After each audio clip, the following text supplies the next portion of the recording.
The house felt different that evening, as if it already knew something new was coming.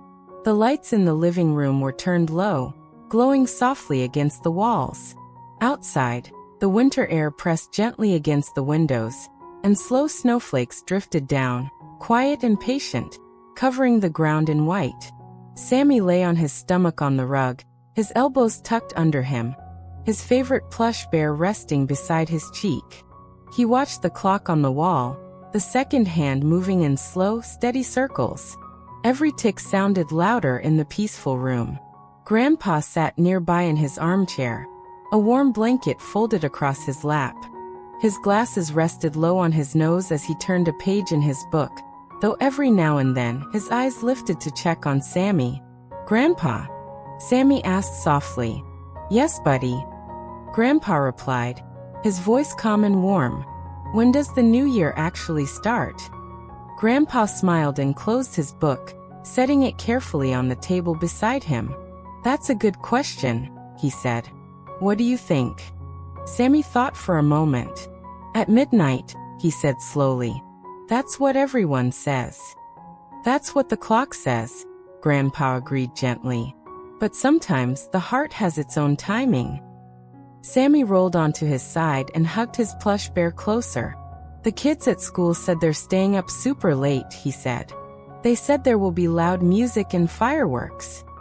Grandpa chuckled quietly. "There might be," he said.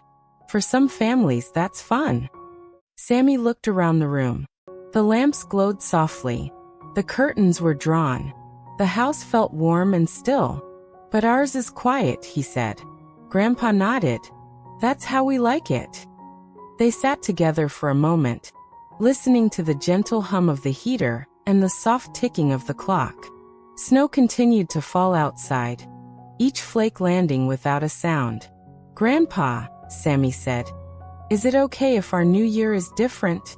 Grandpa leaned forward slightly. "It's more than okay," he said. "It's perfect." He stood up slowly and walked to the kitchen. Sammy heard the familiar sounds of mugs being set on the counter, the soft clink of a spoon, and the quiet pour of warm milk. Soon, Grandpa returned with 2 mugs, steam rising gently into the air. "Hot chocolate," Grandpa said, handing one to Sammy. "Extra warm." Sammy wrapped both hands around the mug. "Thanks," he whispered. They moved to the couch and sat close together, the blanket pulled over their laps. Sammy took a careful sip, his eyes closing for a moment as the warmth spread through him. "Grandpa?" he asked again. "Yes." "What do people do on New Year?" Grandpa thought for a moment. "Some people make big plans," he said. "Some people throw parties. Some people make promises to themselves." Sammy frowned a little. "Promises are hard," he said. "They can be," Grandpa agreed. "That's why I like something simpler." "What?" Sammy asked. "I like to think about what mattered this year," Grandpa said. "And what I hope for next." Sammy's eyes drifted toward the window. "I liked when we built the snowman," he said. "And when you walked me to school even when it was cold." Grandpa smiled. "I liked those things too." They finished their hot chocolate slowly. When the mugs were empty, Grandpa stood again and walked to the small wooden cabinet near the bookshelf. He opened a drawer and took out a shallow box filled with paper stars in soft colors: blue, silver, pale gold. "We've done this every year since you were little," Grandpa said. Sammy's face brightened. "The wishes." "That's right," Grandpa said. He placed the box on the table and handed Sammy a crayon. Sammy chose a silver star and held it carefully, pressing the crayon lightly so it wouldn't tear the paper. "What are you going to write?" Grandpa asked. Sammy thought for a long moment. The room stayed quiet, giving him time. "I want to be gentle," Sammy said finally. Grandpa nodded. "That's a good wish."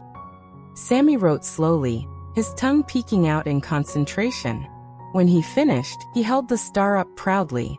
Grandpa picked a blue star for himself. He wrote carefully, then folded it once. They placed the stars near the lamp, where the soft light made them glow. Grandpa glanced at the clock. "It's almost time for your new year," he said. Sammy smiled. "Already?" "Yep," Grandpa said. "You don't have to wait until midnight. You can welcome it whenever you're ready." The clock changed to 9 o'clock. Grandpa lowered his voice. "Happy New Year, Sammy."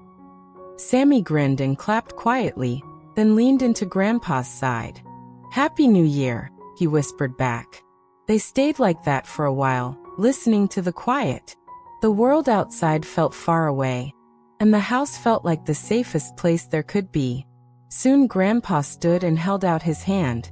"Bedtime," he said gently. Sammy nodded, already feeling sleepy. Grandpa walked him down the hallway. The lights dimmed low. The house creaked softly under their steps, familiar and comforting. In Sammy's room, Grandpa helped him change into his pajamas. Sammy climbed into bed and pulled the blanket up to his chin. Grandpa sat beside him and tucked it in carefully, smoothing the fabric. "Grandpa," Sammy murmured. "Yes, buddy. Will the new year still be here in the morning?" Grandpa smiled. "It will," he said. "And the morning after that, too." Sammy's eyes fluttered closed. Grandpa stayed for a moment longer, listening to Sammy's slow, steady breathing. Outside, the snow continued to fall, covering the world in quiet. Grandpa turned off the light, leaving only the soft glow of the night lamp. He paused at the door and looked back once more. The new year had arrived, not with noise or rush, but with warmth, love, and rest. And as Sammy slept peacefully, wrapped in comfort and safety, the quiet promise of a new beginning settled gently over the house. For parents listening nearby, the night carried a simple reminder. Sometimes the best way to welcome what's next is to slow down, hold close what matters, and trust that calm beginnings can lead to beautiful days ahead.